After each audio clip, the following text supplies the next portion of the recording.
Rainbow।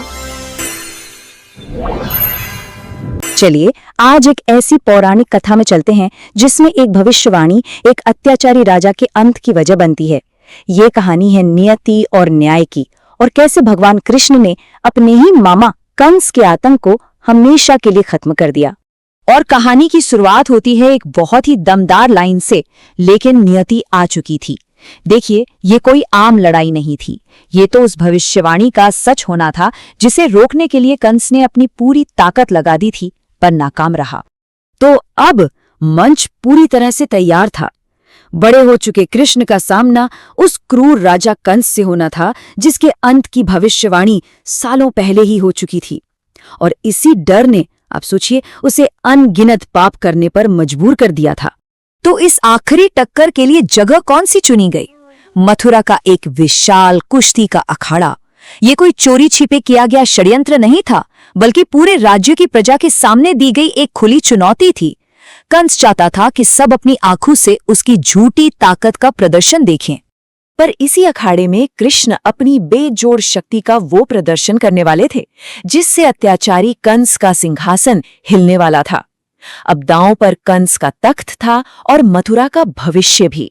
और फिर एंट्री होती है कृष्ण और बलराम की, बिल्कुल शांत भाव से। उनकी मौजूदगी से ही वहां का माहौल जैसे बदल सा जाता है। वो सिर्फ पहलवान नहीं थे, बल्कि उस भविष्यवाणी के दूत बनकर आए थे जिसे कंस टालना चाहता था। जरा उस माहौल की कल्पना कीजिए। पूरा राज्य, एक एक नागरिक अपनी सांसें रोक के बस देख रहा था कि अब आगे क्या होगा। सोचिए जरा, हवा में एक अजीब सी खामोशी थी। एक तरफ उम्मीद थी तो दूसरी तरफ डर। लेकिन ये भी जान लीजिए कि कृष्ण के सामने जो पहलवान खड़े थे वो कोई ऐरे गहरे योद्धा नहीं थे। उन्हें खुद कंस ने चुना था। वो उसके सबसे शक्तिशाली और अनुभवी लड़ाके थे, और उनका बस एक ही काम था, किसी भी तरह कृष्ण को खत्म करना। लेकिन हुआ क्या? कृष्ण के लिए तो ये कोई चुनौती ही नहीं थी।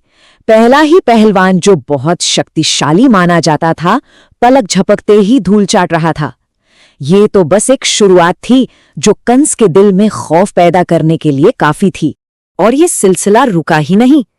एक के बाद एक कंस के सारे बड़े बड़े सूरमा बहुत आसानी से हार गए। अब भीड़ की वो खामोशी वो हैरानी में बदल रही थी, क्योंकि सबको ये साफ हो गया था कि ये शक्ति, ये कोई इंसानी शक्ति नहीं है। एक एक करके जब सारे पहलवान हार गए तो अब किसी के मन में कोई शक, कोई सवाल ही नहीं बचा था। ये बात साफ हो गई थी कि कृष्ण की शक्ति अलौकिक है और कंस का हर दांव खाली जा चुका था। तो अखाड़े में अब सारे पहलवान हार चुके थे। अब मैदान में सिर्फ दो ही चीजें बची थी। एक तरफ कृष्ण की अजेय शक्ति और दूसरी तरफ सिंहासन पर बैठे कंस का बढ़ता हुआ डर। अब बारी थी सीधी टक्कर की। पर एक सवाल अब भी सबके मन में था। रास्ता तो साफ है, पर कृष्ण उस ऊंचे सिंहासन पर बैठे राजा तक पहुंचेंगे कैसे? सबकी नजरें कृष्ण पर टिकी थीं। एक पल के लिए जैसे समय ही रुक गया। और इसका जवाब कृष्ण के अंदाज में ही आया, बिल्कुल असाधारण। उन्होंने कोई सीढ़ी नहीं ली, कोई रास्ता नहीं ढूंढा। वे हवा में उछले और एक ही छलांग में सीधे कंस के सिंहासन पर जा पहुंचे। और बस उस एक छलांग के साथ ही कंस के पापों का घड़ा भर चुका था।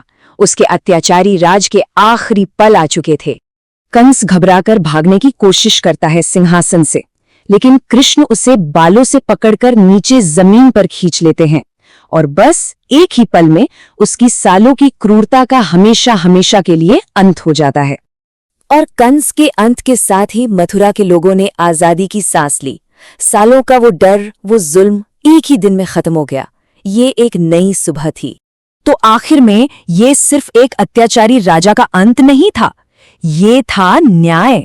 ये इस बात का सबूत था कि जब पाप हद से ज्यादा बढ़ जाता है तो उसे मिटाने के लिए दैवीय शक्ति को आना ही पड़ता है। तो आखिर इस पूरी कहानी का सबक क्या है? वो कौन सी बड़ी सीख है जो आज भी उतनी ही सच्ची है? ये कहानी हमें एक बहुत सीधी और गहरी बात सिखाती है।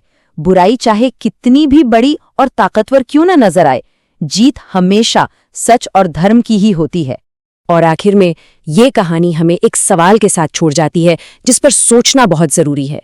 जब अन्याय बहुत शक्तिशाली लगने लगता है तो उससे चुनौती देने की वो पहली आवाज, वो हिम्मत आखिर कहाँ से आती है? इस पर विचार जरूर कीजिएगा।